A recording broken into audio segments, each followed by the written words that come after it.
జాతీయ పరీక్షలు నిర్వహించడంలో ఎన్టీఏ మరియు విద్యా మంత్రిత్వ శాఖ యొక్క అత్యంత బాధ్యతారాహిత్యంగా వ్యవహరించిందని పీడీఎస్యూ, ఎస్ఎఫ్ఐ, ఏఐవైఎఫ్, బీసీ యువజన సంఘం విద్యార్థుల నాయకులు ఆగ్రహం వ్యక్తం చేశారు. ఆసిఫాబాద్ జిల్లా వ్యాప్తంగా బంద్ ప్రశాంతంగా కొనసాగాయి. జిల్లా కేంద్రంలోని జంకాపూర్ వద్ద రాస్తారోకో కార్యక్రమం నిర్వహించారు. ఎన్టీఏ ప్రారంభం నుంచి మొత్తం విద్యా వ్యవస్థను అపహాస్యం చేస్తుందన్నారు.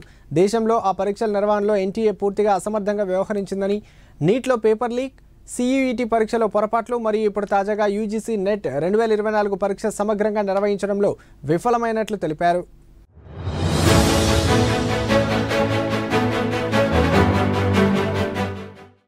ఈరోజు దేశవ్యాప్తంగా విద్యార్థి యువజన సంఘాల ఆధ్వర్యంలో విద్యా సంస్థల బంద్కు పిలుపునివ్వడం జరిగింది.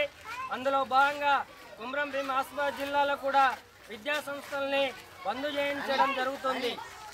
ఈరోజు కేంద్ర ప్రభుత్వాన్ని డిమాండ్ చేయడం జరుగుతుంది.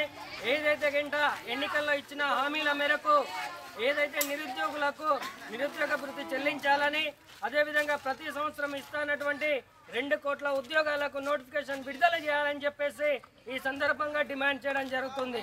అంతేకాకుండా రాష్ట్రంలో ఉన్నటువంటి అన్ని పాఠశాలల్లో కూడా మౌలిక వసతులు కల్పించాలని చెప్పేసి కూడా ఈ సందర్భంగా మేము డిమాండ్ చేస్తున్నాము.